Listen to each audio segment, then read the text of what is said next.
Sekurang-kurangnya 3 buah klinik desa di Labuan akan dinaik taraf dalam tempoh 5 tahun. Perinciannya kita bersama dengan Harjay Wandi Jack di Labuan. Silakan.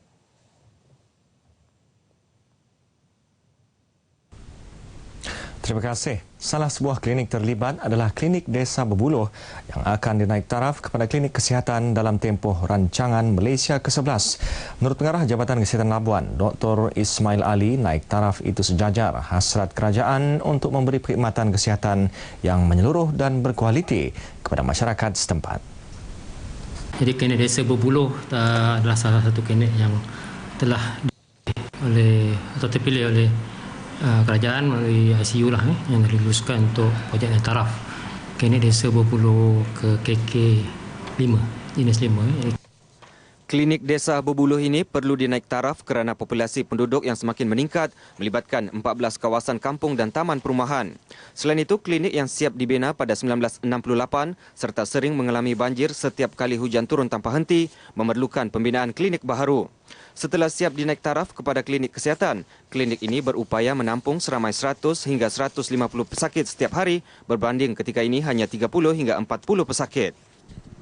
Kita menjangkakan perkhidmatan itu boleh memberi sehingga 100 hingga 150 pesakit sehari meliputi perkhidmatan pesakit luar, tindakan kesihatan ibu dan anak. Kita juga ada perkhidmatan farmasi dan juga ada mahmal.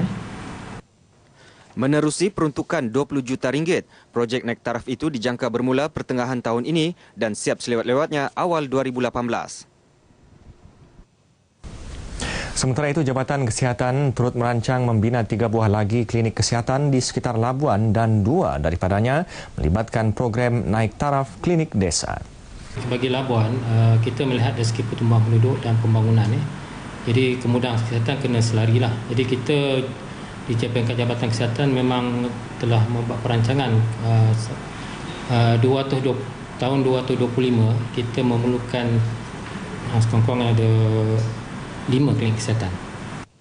Justru perkhidmatan kesihatan lebih efisien boleh ditawarkan kepada pesakit. Bagi penduduk, projek naik taraf khususnya di Klinik Desa Berbuluh menunjukkan kerajaan prihatin dan mengambil berat keperluan kesihatan rakyat. Kira baguslah sebab sekarang ni pun boleh bantu yang dekat-dekat tu datang sini, lepas tu duduk di luar tu lebih luas, lepas tu masa menunggu tu lebih selesa untuk tunggu kena panggil lah macam tu. Saya syukur dan terima kasih kepada pihak kerajaan kerana telah menaik tarafkan klinik ini kepada klinik kesihatan, dan seterusnya kami juga sebagai penduduk di sini berasa berpuas hati dengan tindakan tersebut lagi. Sekarang kalau macam di klinik desa sini, macam Ibu Gemandung kalau macam datang ke klinik, kalau kami kena ambil kencing, kalau pergi tandas, kami kena pergi tandas yang di luar lah. Kalau boleh macam kami suggestkan kalau boleh binakan tandas yang di dalam klinik lah. Dia menenangkan kami pesakit-pesakit yang datang ke klinik lah ni. Bagi kaki tangan klinik pula, mereka dapat melaksanakan tugas dengan selesa dan penuh tanggungjawab. Kita akan dapat menyediakan perkhidmatan yang lebih selesa di mana semua peralatan yang diperlukan kita dapat gunakan sepenuhnya. Maksudnya ini merupakan satu berita yang amat baguslah, amat baik, terutama untuk pelanggan-pelanggan kita yang menerima perkhidmatan di sini. Seterusnya kaki tangan yang bertugas di KD Berbuluh ini juga. Susulan cuaca panas dan kering akibat fenomena El Nino, orang ramai diminta mengurangkan aktiviti luar rumah buat sementara waktu bagi mengelak sebarang masalah kesihatan. Kita nasihatlah kepada masyarakat, cuaca yang panas ni kita perlu mengambil langkah-langkah pencegahan.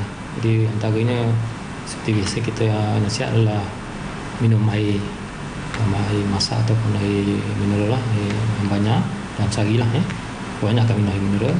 Seterusnya kita elakkan aktiviti luar lah. Kalau cuaca kering dan panas ni dari awal petang, terutama petang kurangkan aktiviti luar lah. Jadi di sini kita yang bimbang adalah pendedahan cuaca yang panas ni menyebabkan dehidrasi, dipanggil stroke haba kan. Jadi ini yang kita Orang ramai juga diingatkan menjaga kebersihan persekitaran rumah bagi mengelak peningkatan kes denggi. Sekiranya mengalami masalah kesihatan seperti batuk, asma dan selsema yang berpanjangan atau sebarang tanda-tanda denggi, orang ramai perlu mendapatkan rawatan segera di klinik atau hospital berhampiran.